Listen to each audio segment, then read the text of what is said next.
Hello everybody, welcome back to the channel. My name is Repeat Ron, and today we are going to do another Deep Rock Galactic build guide. This is going for the experimental plasma charger, or the plasma pistol as a lot of people call it. For the driller, we're going to be talking about each of their overclocks, and we're going to be going over the builds that I use for them. These are not necessarily the most well-optimized builds, I should add. These are just the builds that I use. So let's begin.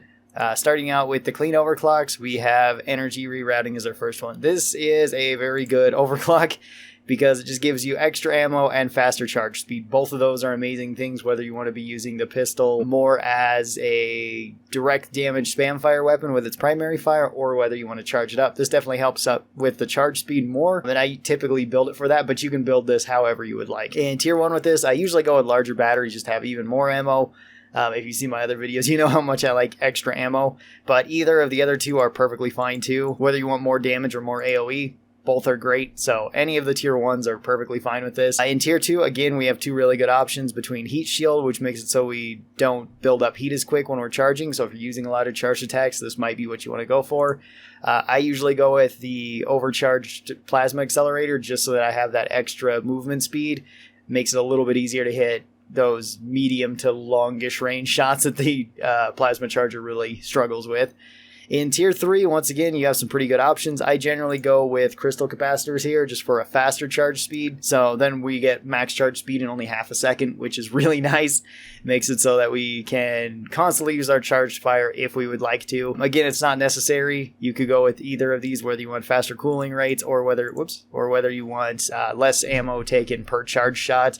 Both of those work really well. And then in tier 4, I typically go with higher density battery. This just gives me even more ammunition, although once again, increasing the area is really good, and increasing our charge shot damage is also really good. And then for tier 5, I honestly switch between pretty much all of these. I usually go with thin containment filled the most often, but you could go with Flying Nightmare if you would like, or you could go with Plasma Burn if you would like. Plasma Burn is better if you find yourself just spam firing this, firing one shot at a time rather than charging it up. Then containment filled works whether you're using it one way or the other, and Flying Nightmare generally works better if you're charging it up. So you can pick this based on whatever playstyle you enjoy using the most, and the energy rerouting is just going to be a bonus to you. Our next overclock is magnetic cooling, which is an overclock that I don't really use all that much, and an overclock that a lot of people pointed out that it's kind of a handicap to you, to where you get punished less for overheating your gun, and it's harder to overheat your gun, which isn't necessarily a bad thing, but I do understand why people would consider it more of a crutch to be using, more so than a direct advantage, because you could still build however you like we did with the first build, but this way you're getting punished less if you are overheating your gun. And for that, you do have better overclocks. I mean, the last one we talked about, energy rerouting, is much better than this one if you can manage your guns overheating. So the same build to go for this one. You could go with something that's like more area damage if you wanted. You could even go with something like maybe like this if you want to have all AoE damage and you want just more of that. You could go with more direct damage and just do something like this. If you want to be just spam firing the gun, that works too. Up next we have Heat Pipe, which Heat Pipe kind of got nerfed. Mostly because the way that you would use Heat Pipe before is that you would use this weapon as more of a tool. So you'd use it to be getting things like gold or various other materials out of the ceilings and high up places that you wouldn't normally be able to get to easily as driller. And the way that you would usually build this is like this. This would take down your charge shots even more. You'd get more ammo to be using your charge shots, and you'd have thin containment filled so that you could be mining with it. You can still run this build, and this is sometimes how I run Heat Pipe. That works just fine. You could also build it if you want to go for more charged shot damage.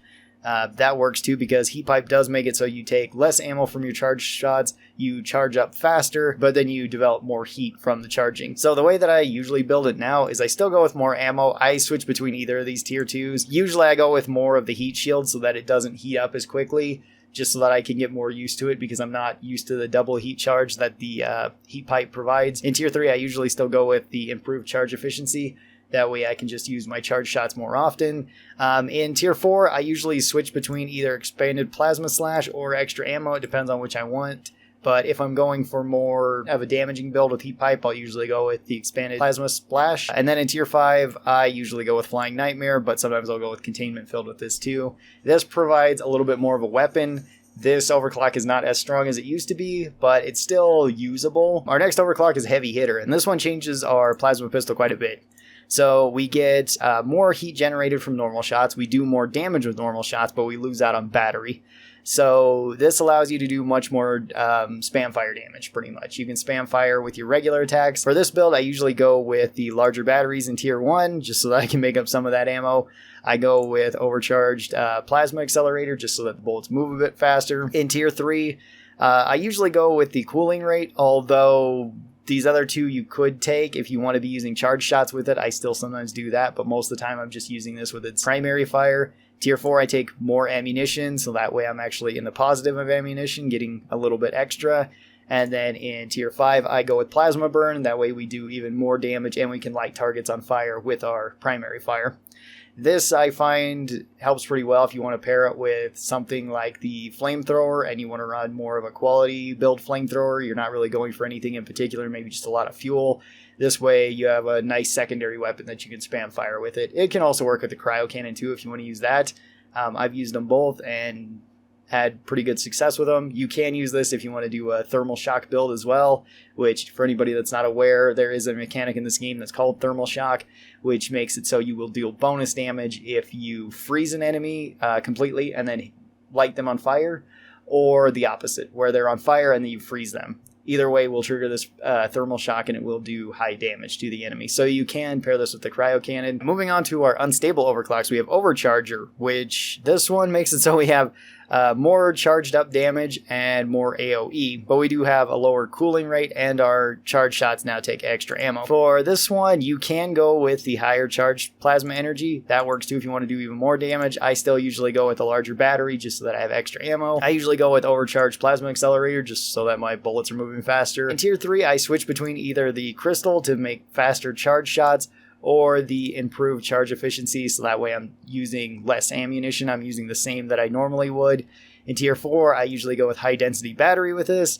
And then in tier 5, I switch between Flying Nightmare and Thin Containment Filled. I think I use Flying Nightmare a bit more than Thin Containment Filled, but both work quite well. And then our last overclock is Persistent Plasma, which might be my favorite overclock for the plasma pistol. This makes it so your charge shots leave behind a 3.25 meter radius of persistent plasma that will do 35.5 damage per second and slow enemies by 20%. This does come at the cost of doing charge damage and charge area. This honestly doesn't matter because the damage that you make up is going to outweigh the amount of damage that you would have been able to hit with.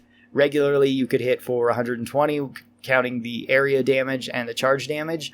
This way you would hit for 90, but then you'd be doing 35 damage every second that the enemies are standing in the fire, as well as slowing them. For this one, I usually go with extra ammo just so that I can be using my charge shots more often. I don't really care about making up the charge shot damage at all because the persistent plasma is what's going to be making most of this damage.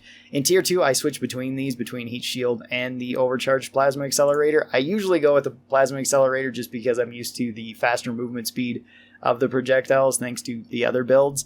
In tier 3, I usually go with crystal capacitors just so that I can charge up faster, although sometimes I will switch over to the improved charge efficiency just so I'm not using up as much ammo, but either one of these is really good. In tier 4, I once again usually go with higher density batteries so that I can have more ammunition. And then in tier 5, I usually go with Thin Containment Filled, but I have tried Flying Nightmare and it sort of works with this build. It's honestly not as good with this build as it was with like Overcharger.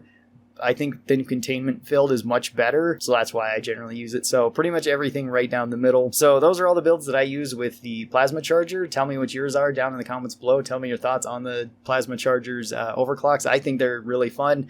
Next up, we're probably going to be looking at the Scouts weapons because I'm the most familiar with them compared to Engineer. I still need some more time playing Engineer to recommend some overclock builds for you. Thanks everybody for watching. I really do appreciate it. If you're new here, be sure that you get subscribed. That way you get notifications whenever I post any of these videos. Special thanks to the members of the channel. If you would like your name up here on this list, be sure that you join the YouTube member program that's linked in the description of this video, or go over to my Patreon and donate any amount there. You will get your name up on here, and this list will be updated at the end of the month for new supporters of the channel. If you would like to see my other Deep Rock Galactic build videos, be sure to check out this playlist right over here. We have went over all of the Gunner and now all of the Driller's weapons. Still got to go over Scout and Engineer, but those will be up sometime soon. Thanks again. I hope you guys have a great day, and bye!